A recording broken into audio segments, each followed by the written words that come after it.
Inside the Deck is brought to you by CoolStuffInc.com, sellers of Magic the Gathering and many other card and board games. GatheringMagic.com, your #1 resource on Magic the Gathering, strategy, and culture.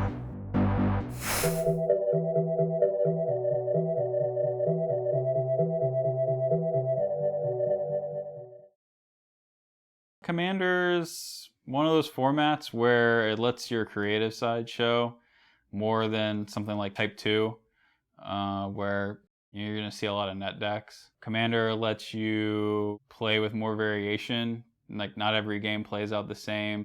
You can go 2 or 3 games without really seeing any of the same cards that you had before. And I mean, if you want to, you don't even have to play your general. Some decks you can just pretty much play the general for the colors or just another random creature. But like Lyzolda, you're able to build decks that key off a certain thing, and that's always really fun, and that kind of goes into the creativity thing.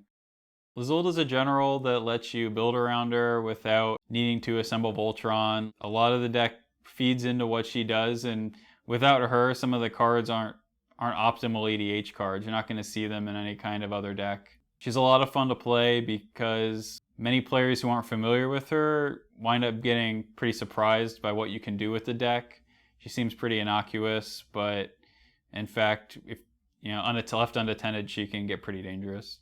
Getting to draw the cards is a pretty big deal, especially with creatures like Bloodghast and Reassembling Skeleton and Nether Traitor.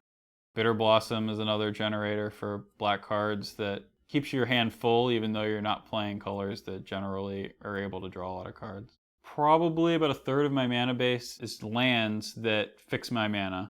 And I have a number of basic lands in the deck, and then the other portion of lands is stuff with utility effects that let me sacrifice things like Phyrexian Tower, High Market, cards that let me generate more creatures like Keep.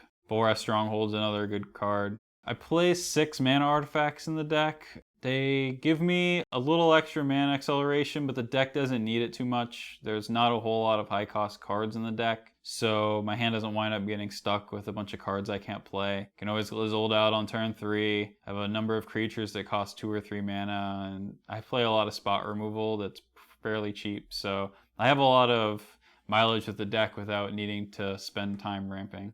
A few of the cards that I really enjoy about the deck and kind of make the deck more fun than some of the other commander decks I have, or some of the decks that I see other people play, are Vicious Shadows. Usually when I play that card, people have to read it because they don't know what it does, and they usually read it wrong the first time, and then once it triggers a few times, they realize that it's a lot better than it sounds when you first play it.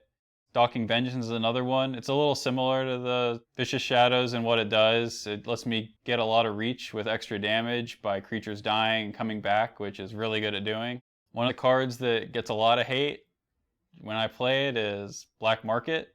A lot of people don't know what that does either, and once they read it, it usually doesn't last until my next upkeep.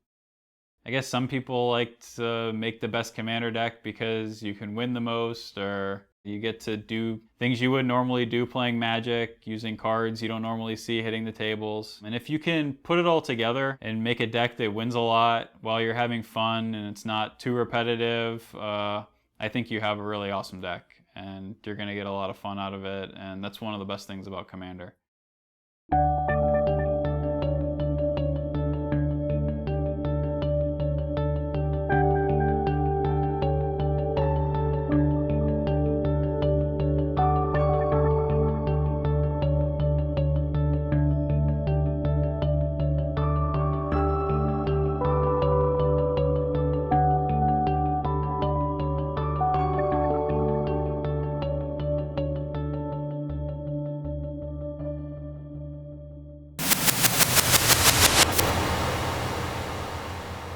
Grasp of Darkness is 2 black mana to give target creature -4/-4 until end of turn.